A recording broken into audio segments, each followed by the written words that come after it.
welcome in. As we welcome in our buddy Will Z, let's check in with Jordy Fernandez here. Kev, you led the team in deflections with 6. Daddy, you choose one of the 3. Huh? Oh, there's Malik right there. Oh, that's amazing. Never, ever gets old. You choose one of the 3. Huh? Daddy, you choose one of the 3. Oh, yeah. It's just amazing. Never gets old at all.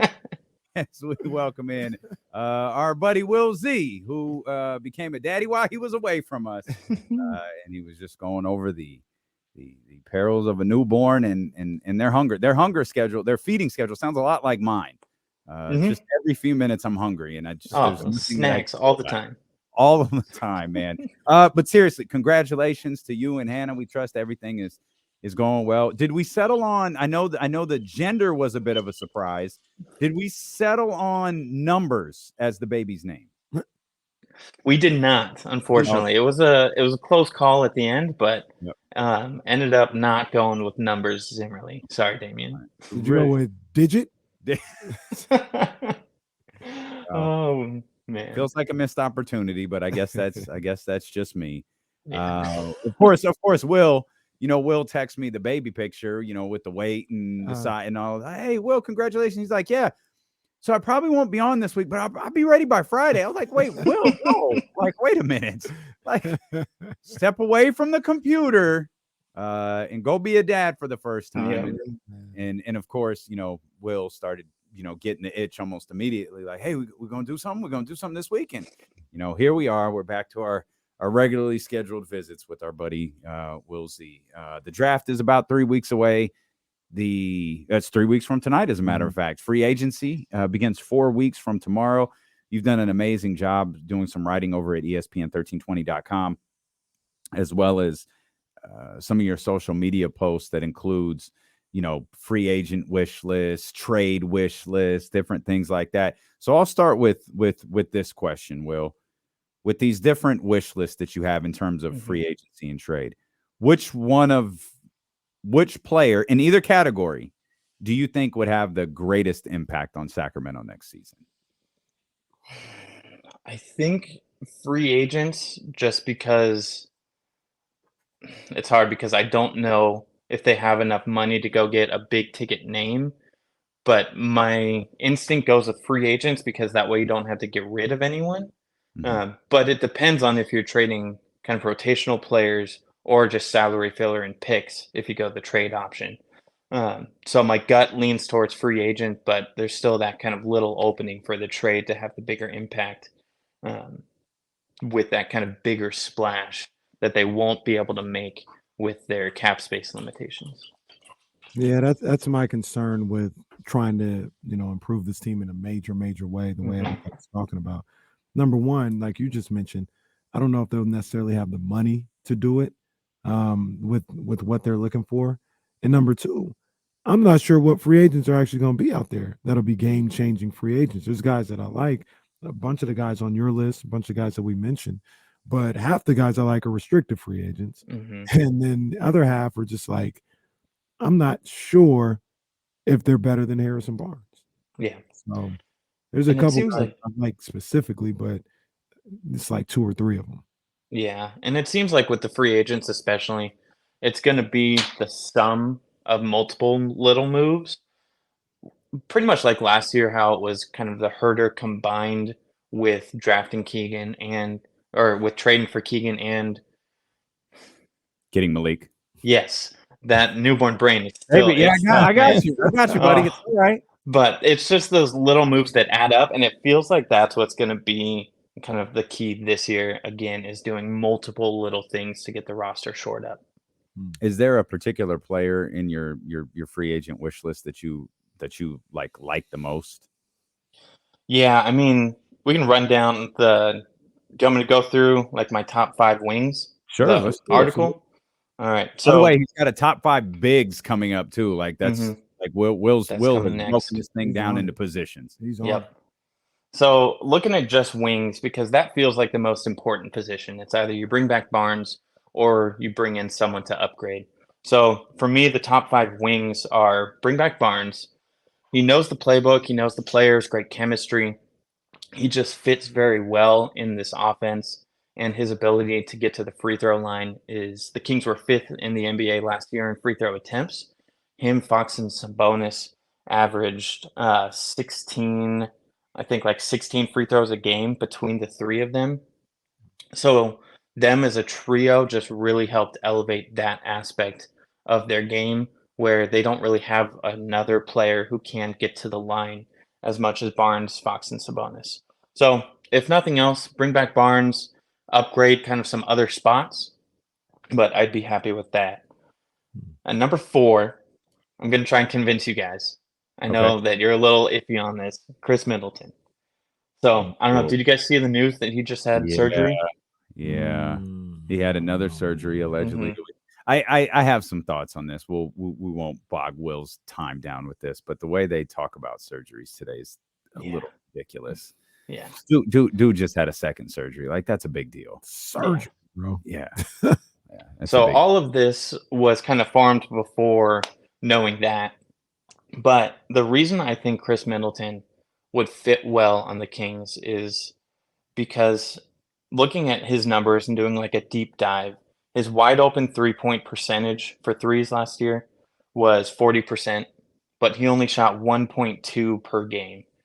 If you look at the Kings roster, all the guys that shot more than 1.2, Barnes, TD, Monk, Keegan, Herter, Lyles, Davion, Fox, they all shot more wide open threes.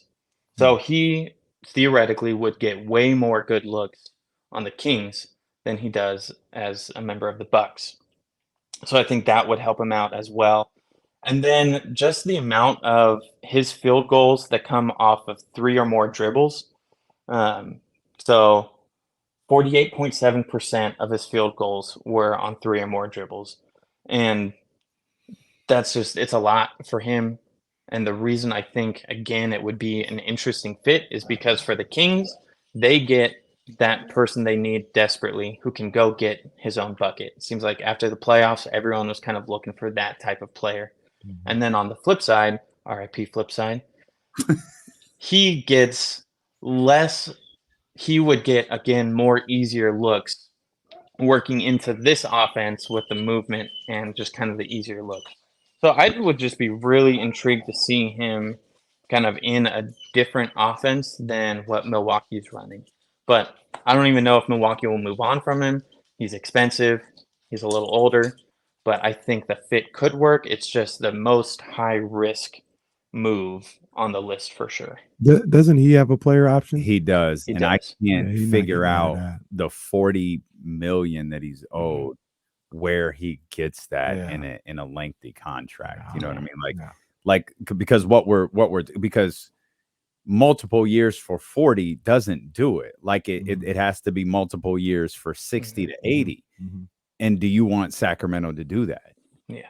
Like, what team does that right now? It's more, it feels like it's more along the lines of Khris Middleton opts in. He loses a lot of control that way, obviously, because Milwaukee can do whatever from that point. But Khris Middleton opts in, plays out this year, tries to prove that he's still got, 3 years, 4 years left in the league, and then hits free agency and probably is able to find something closer to maybe 40 to 50 million. But right now, I can't.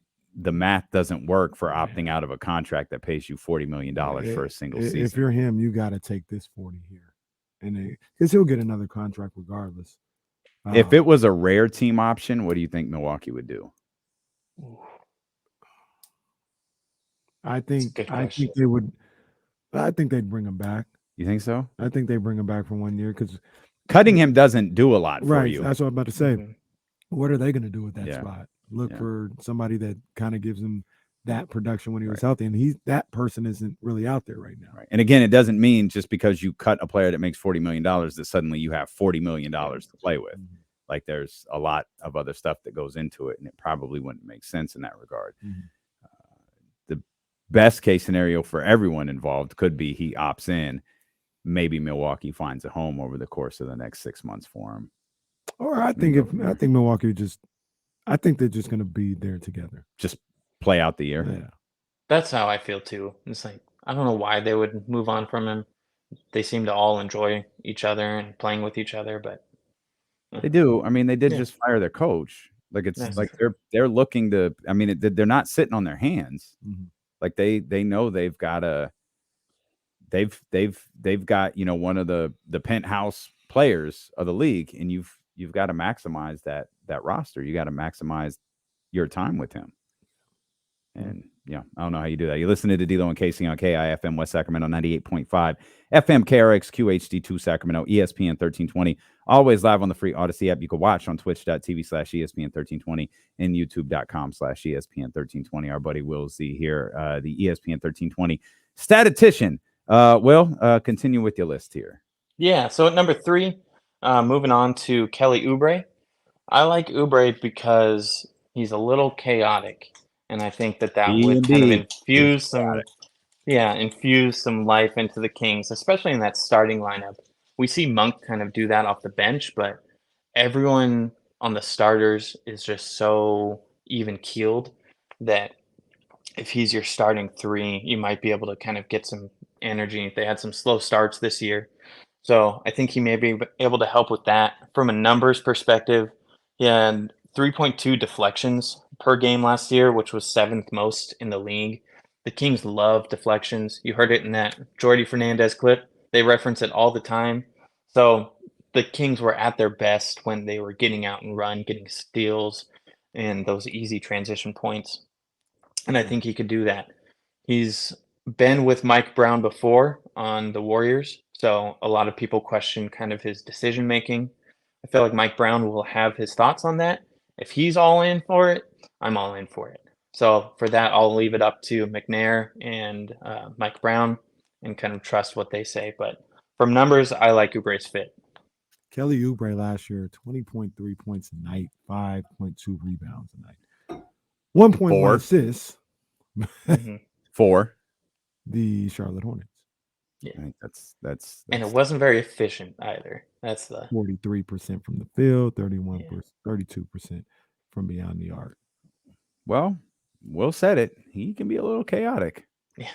He And that's where I think his efficiency, I imagine in my mind, I'm just living in a dream world where anyone who comes to the Kings, their efficiency numbers just go up a little because best offense in the league.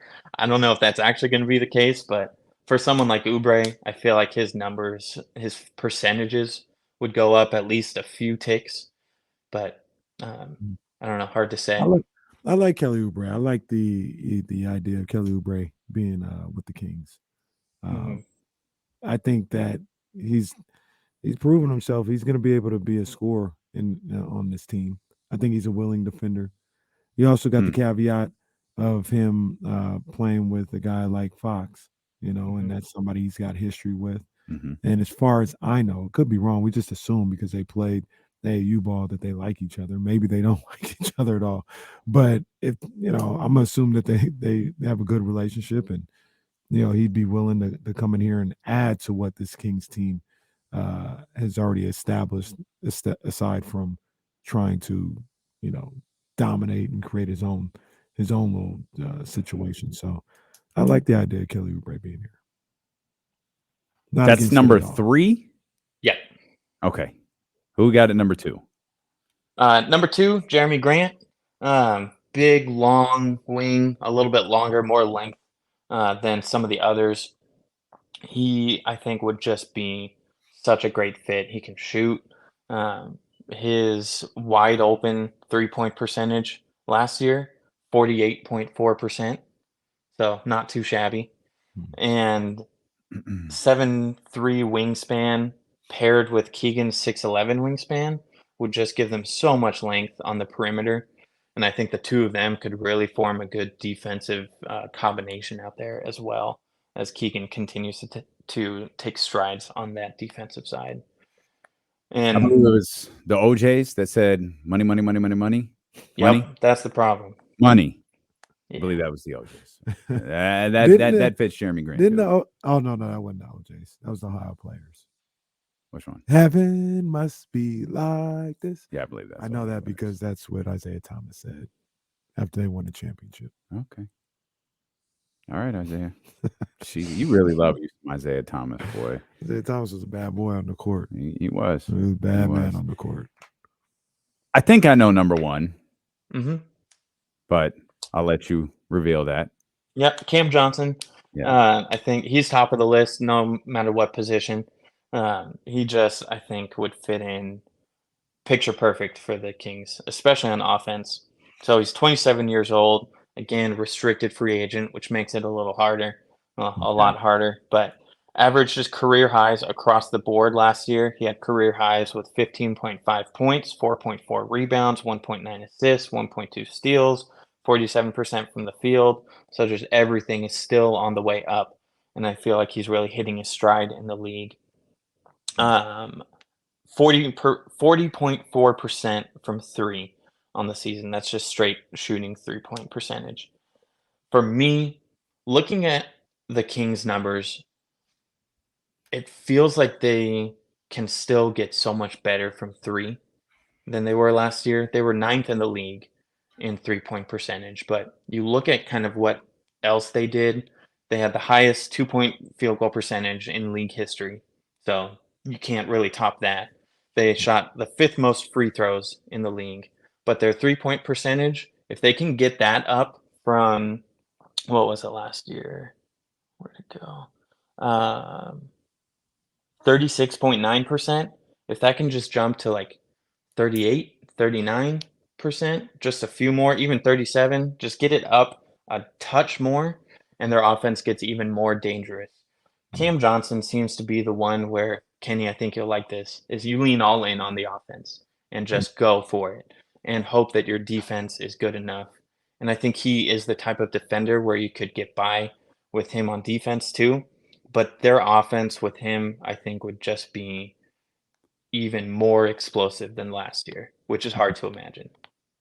So the frustrating component to some of this stuff is, and help me out here, Will, Cam is restricted. Mm-hmm.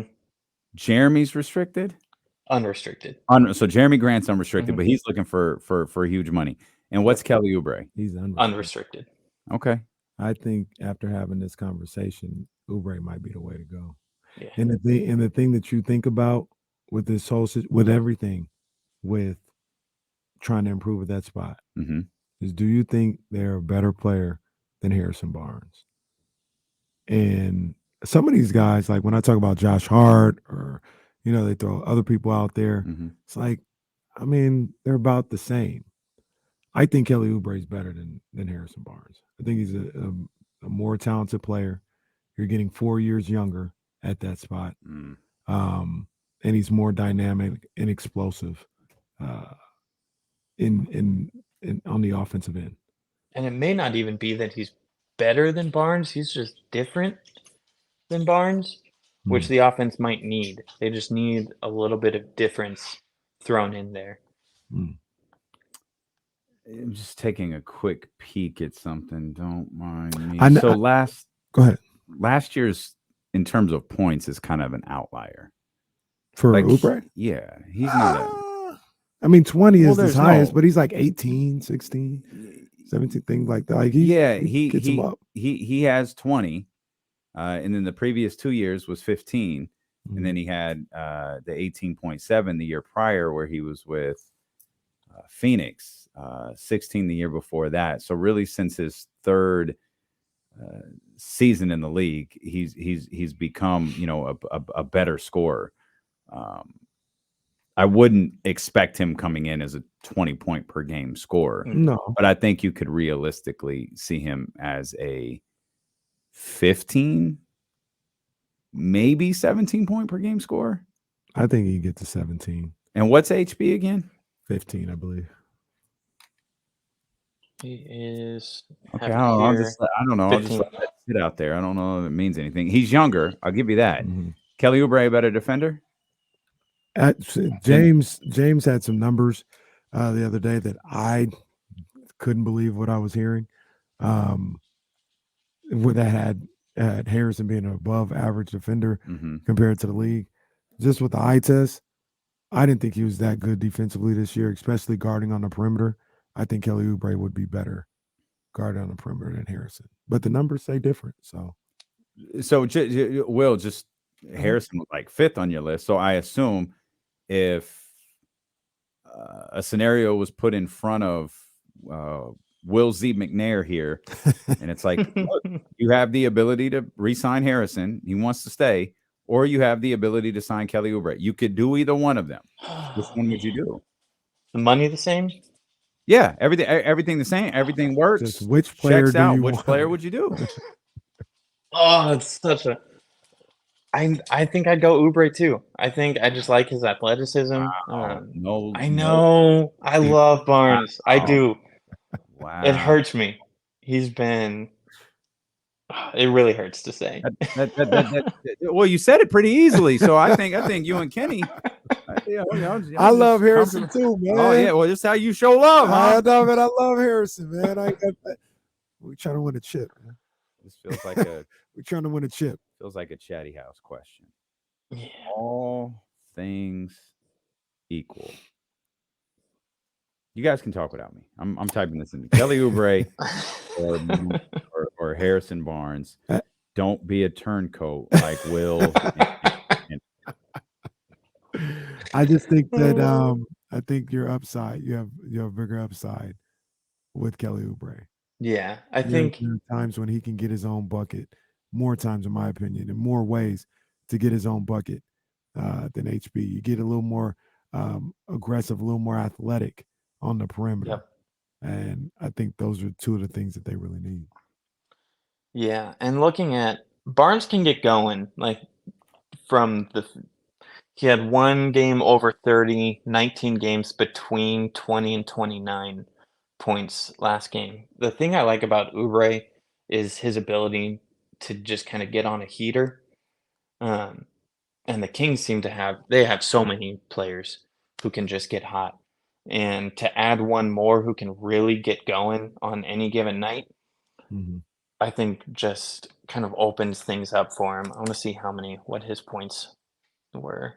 And again, I know efficiency isn't the same, but Harrison Barnes last year, sorry, well shot. No, go ahead. Way better from the field and from three than Kelly Oubre, and from the free throw line. Y'all want to back out? No. It's so close. It really is.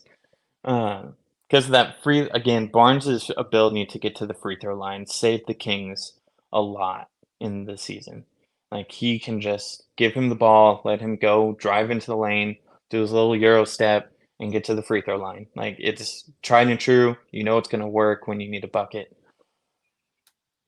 With that being said, if that was on the table and Monty McNair decided to go with Harrison Barnes, I'd take Harrison Barnes back with open arms. I think you're still a really good team with Harrison Barnes. I don't know what your ceiling is if you're starting small forward for the next 3 years, but I think they can win some playoff series, and maybe if other guys are elevating, they could take, they can help take this team to another level as well. But I think what we saw from Harrison is that's about who he is. Like I don't think he's going to improve much. I don't think he's going to elevate his game. It's about what it is. And if everybody looks at Harrison and sees his game and thinks what he is good enough to get the Kings to another level, then let's go. Let's do it. Mm-hmm. And I think, and they would know this, like Monty would know kind of what the other moves are. I think so much of it is dictated by what else you're doing as well. Are you bringing in another backup wing? Are you bringing in a backup center? Are you bringing in maybe a starting 4 instead and shifting Keegan to the 3? Like there's just so many other moving parts that can factor into it as well. Mm-hmm. Is there some way to maybe get them both and have one of them come off the bench? Monk and Oubre off the bench together would be something else. It would be dynamic. It'd be an adventure. Yeah, that would be an adventure. Will, what are you working on next? I'll figure out who I want for the big men. I'll be continuing to do the free agent wish list and trade wish list. I think I'm in the like low 20s for free agents, but starting to look at some kind of fun trade ideas too, and get some. I've done the big name ones like the OG and the Siakam, but trying to find some under the radar guys, kind of like Herter last year, just kind of snuck in. I know one of them I found was Gary Harris. I like him. So just kind of little moves like that could be done to kind of bolster the roster as well. All right. Well, it's great to be back with you, and we'll check in with Jordy one last time before you go. Led the team in deflections with 6. Daddy, you choose one of the 3. There we go. Oh, Will, great to appreciate have you it. back. We missed